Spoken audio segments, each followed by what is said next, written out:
తెలుగు కథా పారిజాతాల శ్రోతలకు స్వాగతం. ఈరోజు చదవబోయే కథ అప్పారావు అద్దె ఇల్లు.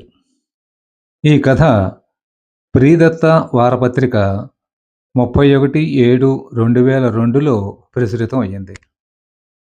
రచనా పఠనం ఎంఆర్వి సత్యనారాయణమూర్తి. అప్పారావు అద్దె ఇల్లు. ఒరే శంకు, నీ రూము చాలా బాగుందిరా. నాకు కూడా ఇలాంటి రూమ్ చూసి పెట్టాలి అంటూ కిటికీ వద్ద నిలబడి రోడ్డుపై వెళ్లే జనాన్ని చూస్తూ షర్టు వేసుకుంటున్న అప్పారావు మిత్రుడు శంకర్రావుని తెగ మెచ్చుకోసాగాడు.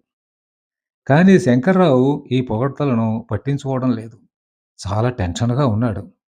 ఒరేయ్, నీ కబుర్లు తీరుబడిగా వింటాను. ముందు నువ్వు గమ్మున తెమిలి బయటపడు, లేకపోతే మా ఇంటి రాక్షసుడు వస్తాడు అన్నాడు శంకర్రావు. ఇంటి రాక్షసుడా? ఎవర్రా? కొత్తగా లంక నుంచి వచ్చాడా? అడిగాడు అప్పారావు. ఆ! ఆ! లంక నుంచి. అంటే బొబ్బర్ లంక నుంచి వచ్చి ఈ భాగ్యనగరంలో ఇల్లు కట్టాడు. రోజు ఉదయాన్నే వచ్చి అద్దెకిచ్చిన పోర్షన్లలో ఎవరైనా అతిథులొచ్చారేమోనని పరామర్శించి వెళ్తాడు అన్నాడు శంకర్రావు. ఆహా! అయితే చాలా జాలిగుండె గలవాడన్నమాట. పూర్వకాలం వాళ్ళందరూ ఇంతేరా శంకు అన్నాడు అప్పారావు. పూర్వకాలం లేదు, హైటెక్ కాలం లేదు. నువ్వు ముందు బయటికెళ్ళి వీధి చివర నుంచో.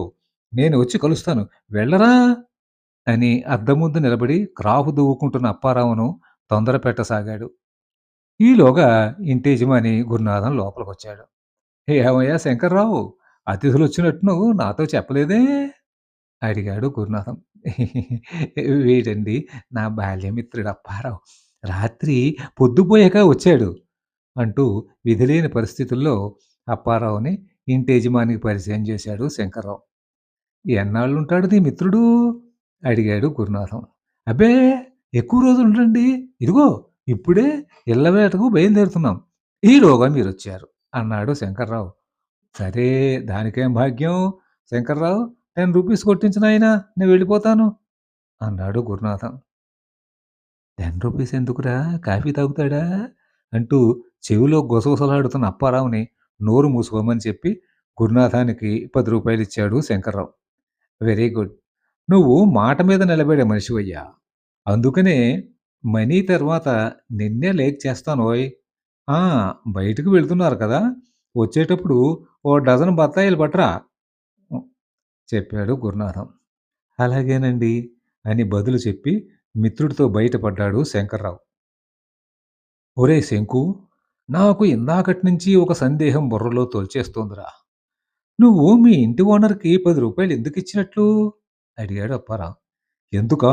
నువ్వు పెందరాళే రూమ్ నుంచి బయటపడనందుకు ఆయనకి పన్ను చెల్లించాను చిరాగ్గా అన్నాడు శంకర్రావు. నువ్వు చెప్పేది నాకేమీ అర్థం కావట్లేదురా. దయచేసి వివరంగా చెప్పరా బాబూ అన్నాడు అప్పారావు. గురునాథం ఇంట్లో అద్దెకున్న వాళ్ళ ఇంటికి చుట్టాలు కానీ, అతిథులు కానీ వస్తే మనిషికి ఒక్కంటికి 10 రూపాయలు ఆయనకి విజిటర్స్ టాక్స్‌గా చెల్లించాలి చెప్పాడు శంకర్రావు. విజిటర్స్ టాక్స్ ఏమిట్రా? హైదరాబాద్‌లో కొత్తగా వసూలు చేస్తున్నారా ఈ టాక్సు? ఆశ్చర్యంగా అడిగాడు అప్పారావు. అంటే ఈ ఇంట్లో దిగిన వ్యక్తికి సంబంధించిన వారు సదరు బాత్రూము, లెట్రిన్ వాడుకున్నందుకు మనిషికి ఒక్కంటికి 10 రూపాయలు టాక్స్ చెల్లించాలి మా గురునాథానికి అన్నాడు శంకర్రావు. హార్ని, మీ గురునాథం 'అహనా పెళ్ళంట' సినిమాలో కోట శ్రీనివాసరావు క్యారెక్టర్ అన్నమాట అన్నాడు అప్పారావు. అంతేకాదు, వచ్చిన అతిథి 2 రోజులు దాటి ఉంటే వారం రోజులు రెంట్ ఎక్స్‌ట్రాగా మేం పే చేయాలి చెప్పాడు శంకర్రావు. అమ్మో! అమ్మో! ఎంత అన్యాయం! ఇటువంటి మనిషిని ఎక్కడా చూడలేదురా. ముందు కాస్త టిఫిన్ తిని ఆత్మారాముడిని తృప్తిపరిచి ఇళ్ళ వేటకు దిగుదాం నడు అన్నాడు అప్పారావు. ఇద్దరూ బయటకు వచ్చారు. ఒరేయ్ శంకు, కాళ్ళు పీకిపోతున్నాయిరా. తిరగలేక చస్తున్నాం. ఒక్కడు మనకి గది అద్దెకిచ్చి చావడే నీరసంగా అన్నాడు అప్పారావు. ఆ! ఇస్తారు. రామాపురం నుంచి పెద్ద అందగాడు వచ్చాడని డోలు సన్నాయితో స్వాగతం పలికి మరీ ఇస్తారు. మొహం చూడు మొహం ఎలా ఉందో చిరాగ్గా అన్నాడు శంకర్రావు. అబ్బా! నన్ను డిస్కరేజ్ చెయ్యకురా. ఆ! ఇదిగో ఈ ఇంటి ముందు రులెట్ బోర్డు కనపడుతోంది అన్నాడు అప్పారావు. నేను మాత్రం పిలవను. కావలిస్తే నువ్వే పిలు అన్నాడు శంకర్రావు. సర్లేరా, నువ్వు నా పక్కనుండు. చాలు, మిగతా కథ నేను నడిపిస్తాను. చూడు. అమ్మా! అమ్మా! అని పిలిచాడు అప్పారావు. ఇంటి లోపల నుంచి, ఇవాళ ఏం మిగల్లేదు, పక్కింటికి పో అని ఓ స్త్రీ కంఠం బదులివ్వడంతో అప్పారావు కుదేలైపోయాడు. ఎవరమ్మాయి పిలుస్తున్నారు అని ఒక ముసలావిడ అడగడం. ఆ! ఎవరో ముష్టివాళ్ళ బామ్మ అని మనవరాలు చెప్పడం వాకిట్లో ఉన్న వీళ్ళిద్దరికీ స్పష్టంగా వినిపించింది. అప్పారావు, శంకర్రావు ఒకరి మొహాలు ఒకరు చూసుకున్నారు. మళ్ళీ ఇంకోసారి ట్రై చేస్తానని అప్పారావు గొంతు సవరించుకుని, ఎక్స్‌క్యూజ్ మీ మేడం, ఒకసారి డోర్ ఓపెన్ చేస్తారా? అని టీవీ యాంకర్‌లా అడిగాడు. లోపల నుంచి, అమ్మాయ్, ఎవరో ఇంగ్లీష్‌లో మాట్లాడుతున్నారే, చూడమ్మా ఓసారి. అబ్బా! ఆ టీవీ ముందు నుంచి లేచిరా అమ్మా! అని బామ్మగారు అనడం.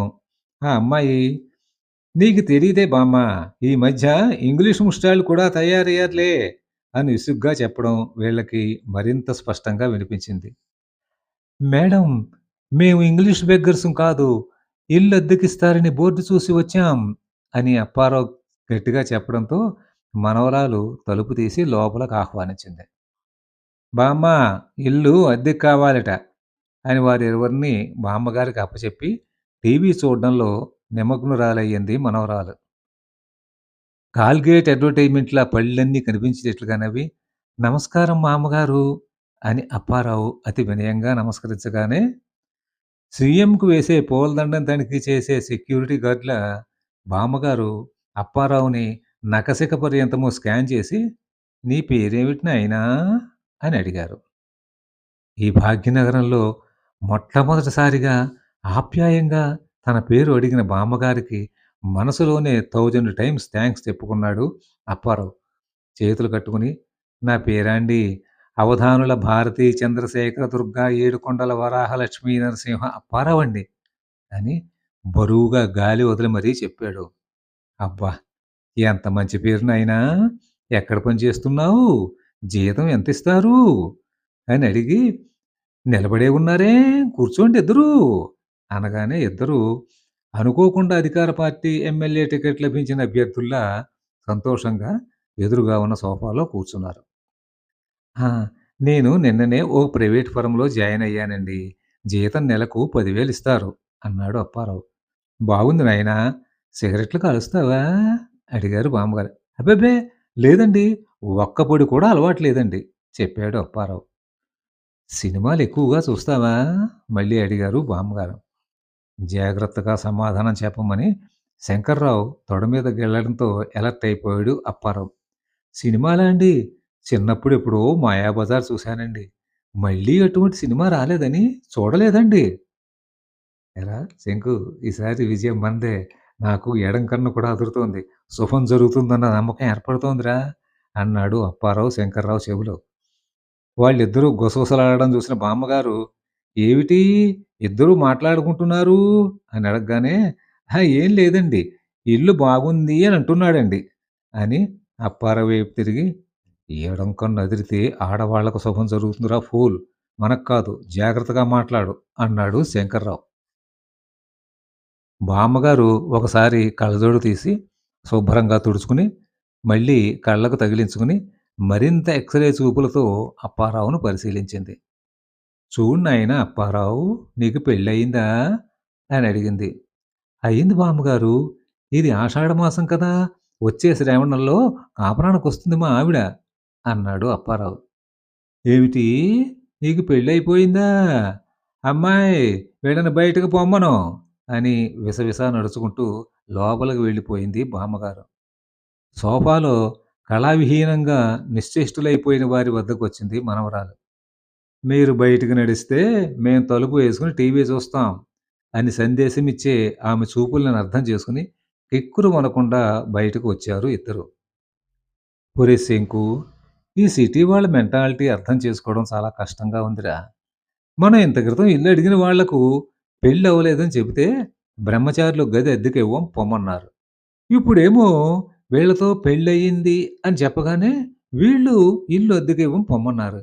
ఎలారా వేగేది వీళ్ళతో" బాధగా అన్నాడు అప్పారావు. "ఒరేయ్ ఈడియట్! ఈ బామ్మగారు ఇల్లు అద్దెకిస్తాం అన్న బృహత్తర ప్రణాళికతో కానీ ఖర్చు లేకుండా మనవరాలికి పెళ్లి చూపులు నిర్వహిస్తోంది. అదీ విషయం అన్నాడు శంకర్రావు. అందరూ పెళ్ళికొడుకుల కోసం చెప్పులు అరిగేటట్టు తిరుగుతుంటే, ఈ బామ్మగారు గుమ్మం దాటకుండా వరుణ్ణి తన వద్దకే రప్పించుకుంటోంది. ఆహా! ఆహా! ఎంత గొప్ప ఆవిడది అన్నాడు అప్పారావు. బామ్మగారి బుర్రను తీరుబడిగా మెచ్చుకుందువు గాని అదిగో ఆ డాబా ఇంటికి టూలెట్ బోర్డ్ వేలాడుతోంది.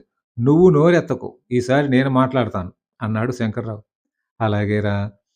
నన్నొక ఇంటివాడిని చేసే బాధ్యత నీదే. దానికోసం నువ్వు నిప్పుల్లో దూకమన్నా దూకుతాను అన్నాడు అప్పారావు.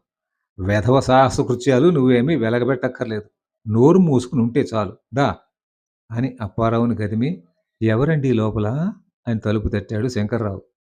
ఎవరు జనాభా లెక్కల వాళ్ళా? అబ్బే కాదండి. ఆ! రేషన్ కార్డు తనిఖీ వాళ్ళా? కాదండి మహాప్రభూ. ఇల్లు అద్దె కోసం వచ్చాము. అలాగా అయితే లోపలికి రండి అని సుమారు 50 సంవత్సరాల వయసున్న వ్యక్తి తలుపు తీయగానే లోపలికి వచ్చారు ఇద్దరు.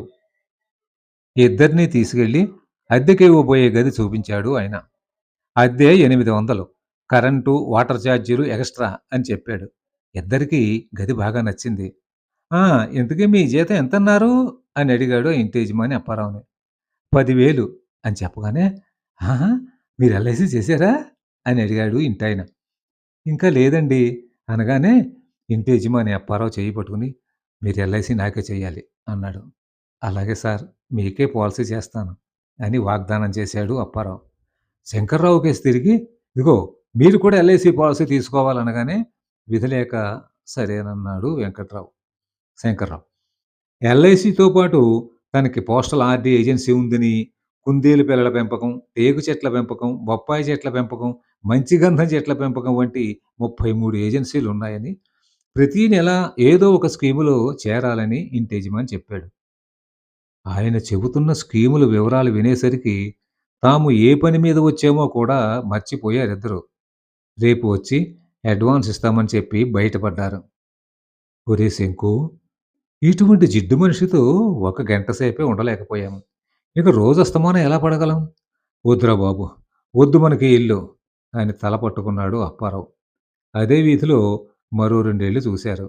ఒకాయన అయితే వాళ్ళ పిల్లల్ని రోజు కాన్వెంట్‌కి తీసుకెళ్ళి అప్పచెప్పాలని, ప్రతి ఆదివారం పిల్లల్ని పార్కుకు తీసుకువెళ్ళాలని, నెలకొకసారు వాళ్ళ ఫ్యామిలీ అందరినీ సినిమాకు తీసుకువెళ్ళాలని కండిషన్‌లు పెట్టాడు.